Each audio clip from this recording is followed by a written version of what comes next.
Hello नमस्कार साथियों। बिहार शिक्षक भर्ती 1 से लेकर के 12 तक, चाहे प्राइमरी में हो, टीजीटी हो, पीजीटी हो, मोस्ट इंपॉर्टेंट क्वेश्चन लिए गए हैं जो कि प्रीवियस ईयर रिपीट भी हो रहे हैं और मोस्ट सेलेक्टेड प्रश्न है, चाहे जनगणना बिहार के हो, एसएसटी के पूरे प्रश्न हैं। आपके पहला ही क्वेश्चन आपकी स्क्रीन पर है, बताने का प्रयास कीजिएगा। बिहार का सर्वाधिक जूट उत्पादक जिला कौन सा है? सिवान है, गया है, वैशाली है या पूर्णिया है या उपयुक्त में से कोई नहीं।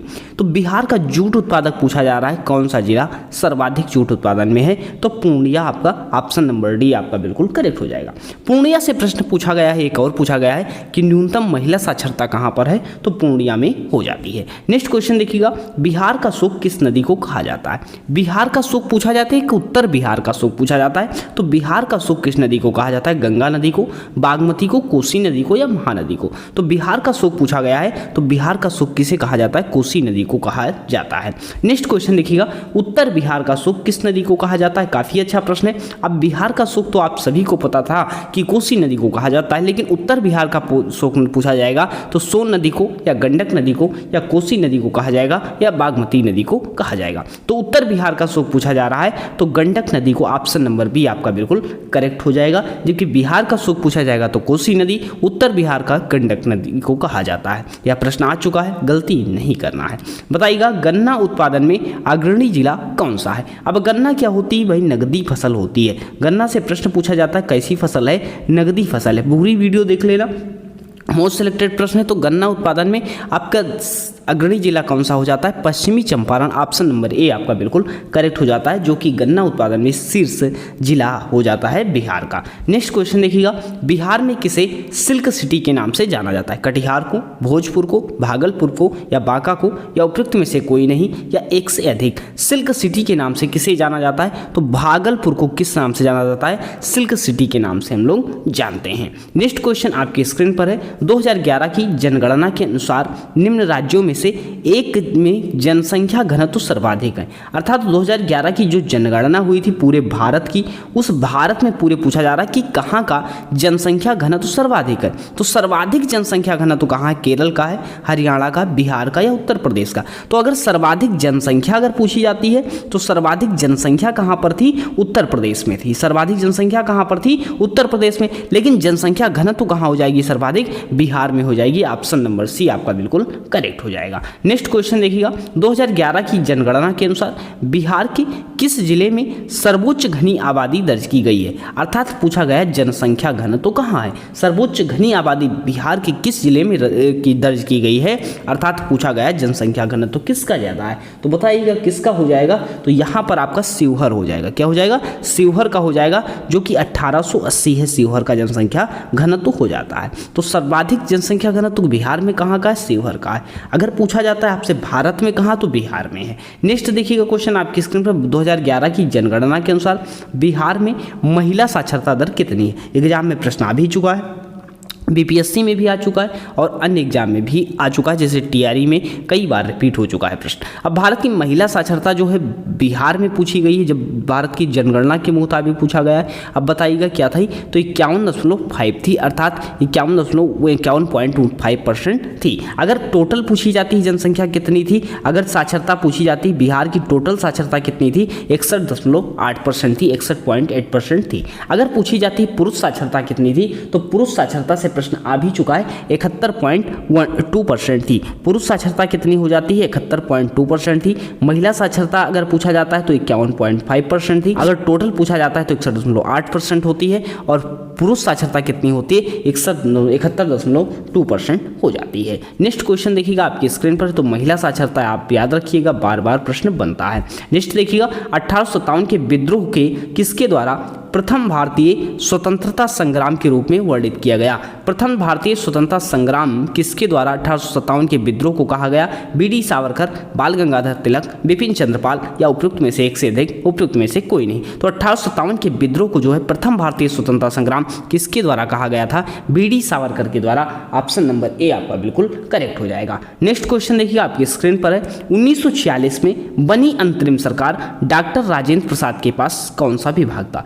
भारत के अगर पूछा जाए प्रथम राष्ट्रपति कौन होते हैं तो डॉक्टर राजेंद्र प्रसाद थे। संविधान सभा के प्रथम स्थायी अध्यक्ष कौन बनते हैं, डॉक्टर राजेंद्र प्रसाद बनते हैं। आपसे डॉक्टर राजेंद्र प्रसाद से पूछा जाता है कि देश रत्न की उपाधि किसे दी जाती है, तो देश रत्न की उपाधि भी किसे दी जाती है, डॉक्टर राजेंद्र प्रसाद को दी जाती है। अगर राजेंद्र प्रसाद से प्रश्न पूछा जाता है कि कौन सा विभाग दिया गया था, तो खाद्य एवं कृषि विभाग दिया गया था अंतरिम सरकार में। यह प्रश्न TRE 1 में भी आ चुका, TRE 2 में भी रिपीट हो चुका है। मुस्लिम लीग के द्वारा जो है, मुस्लिम लीग के द्वारा किस तिथि को मुक्ति दिवस मनाया जाता है? मुस्लिम लीग के द्वारा दो प्रश्न पूछे जाते हैं कि एक प्रत्यक्ष कार्यवाही दिवस मनाया जाता है और एक मुक्ति दिवस मनाया जाता है। तो मुक्ति दिवस कब मनाया जाता है? 22 दिसंबर 1939 को मुक्ति दिवस मनाया जाता है, मुस्लिम लीग के द्वारा मनाया जाता है। अगर आपसे प्रश्न पूछा जाता है प्रत्यक्ष कार्यवाही दिवस कब मनाया था, तो 16 अगस्त को मनाया जाता है। मुस्लिम लीग ने प्रत्यक्ष कार्यवाही दिवस कब मनाया था, तो 16 अगस्त 1946 को मनाया था। जबकि अगर आपसे प्रश्न पूछा जाता है कि मुक्ति दिवस कब मनाया था, तो 22 दिसंबर 1939 को मनाया था। नेक्स्ट क्वेश्चन आपके स्क्रीन पर है, ऋग्वेद में तक्षण किसको कहते हैं? अगर पूछा जाए वेद टोटल कितने होते हैं, वेद का अर्थ ही क्या होता है? वेद का अर्थ होता है ज्ञान, और वेद की संख्या टोटल पूछी जाती है तो 4 वेद होते हैं। कौन कौन से होते हैं? ऋग्वेद, सामवेद, यजुर्वेद और अथर्ववेद। और वेद त्रयी में शामिल कौन सा वेद नहीं होता है? तो वेद त्रयी में शामिल नहीं होता है, अथर्ववेद शामिल नहीं होता है। अगर आपसे पूछा जाए त्रिवेद में या वेद त्रयी में शामिल नहीं है, तो अथर्ववेद शामिल नहीं है। अगर आपसे पूछा जाए तक्षण किसको कहते हैं, तो बड़ही को कहते हैं। ऑप्शन नंबर ए आपका बिल्कुल करेक्ट हो जाएगा। नेक्स्ट क्वेश्चन आपकी स्क्रीन पर है, बताने का प्रयास कीजिएगा। वंदे मातरम के रचनाकार कौन है? बंकिम चंद्र चटर्जी, सरोजनी नायडू, रविन्द्रनाथ टैगोर, उपयुक्त में से एक से अधिक या उपयुक्त में से कोई नहीं। तो वंदे मातरम की रचना पूछा जा रहा है, रचनाकार कौन हो जाएंगे?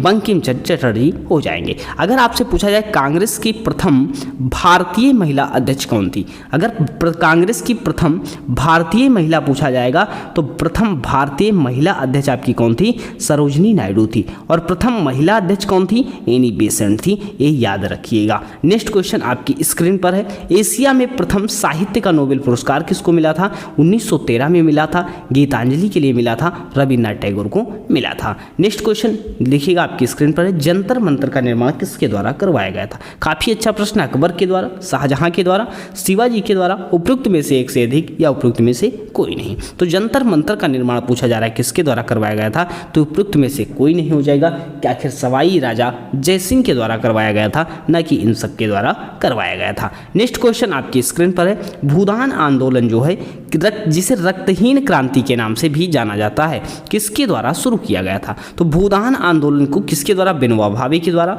सुखदेव के द्वारा, सरदार पटेल के द्वारा, या उपयुक्त में से एक से अधिक या उपयुक्त में से कोई नहीं। तो भूदान आंदोलन किसके द्वारा शुरू किया गया था? आचार्य विनोबा भावे के द्वारा शुरू किया गया था। अगर आपसे प्रश्न पूछा जाता है सरदार पटेल, जो सरदार वल्लभ भाई पटेल थे, इनको सरदार की उपाधि कब मिली थी? तो बारदौली सत्याग्रह के दौरान ही इनको सरदार की उपाधि बारदौली की महिलाओं के द्वारा दी जाती है। और भूदान आंदोलन किसने शुरू किया था? तो आचार्य विनोबा भावे ने शुरू किया था। नेक्स्ट क्वेश्चन देखिएगा, सीन नदी किस से नगर से होकर के गुजरती है? अर्थात आपसे पूछा जाता है कि जैसे पेरिस किस नदी के किनारे, तो पेरिस सीन नदी के किनारे। प्रश्न पूछने का तरीका अलग हो सकता है, बस वही ट्रेंड बदल सकता है। तो पेरिस किस नदी के किनारे? सीन नदी के किनारे। लंदन किस नदी के किनारे है? तो लंदन टेम्स नदी के किनारे है। लंदन किस नदी के किनारे है? टेम्स नदी के किनारे। रोम किस नदी के किनारे है? तो रोम की अगर बात करते हैं तो रोम टाइबर नदी के किनारे हो जाता है, ये याद रखिएगा। नेक्स्ट क्वेश्चन, मानव विकास सूचकांक जो है, मानव विकास रिपोर्ट जो है किस संगठन के द्वारा प्रकाशित की जाती है? UNDP के द्वारा, यूनेस्को के द्वारा, WWF के द्वारा, या उपयुक्त में से एक से अधिक या कोई नहीं? बताइएगा। मानव विकास रिपोर्ट, तो मानव विकास रिपोर्ट पूछा जा रहा है तो किसके द्वारा? UNDP के द्वारा जारी की जाती है। इसमें 3 आधार होते हैं, जीवन प्रत्याशा होता है, शिक्षा होता है और प्रति व्यक्ति आय होता है। ठीक, नेक्स्ट देखिएगा, अर्थव्यवस्था में इकोनॉमिक्स का प्रश्न है, तृतीय श्रेणी का उद्योग और क्या कहलाता है? बताइएगा। जैसे प्राथमिक क्षेत्र होता है, प्राथमिक जो होता है, प्राथमिक क्षेत्र को क्या कहते हैं? हम लोग कहते हैं कृषि उद्योग। जो प्रकृति से जुड़ा होता है उसे प्राथमिक क्षेत्र कहते हैं।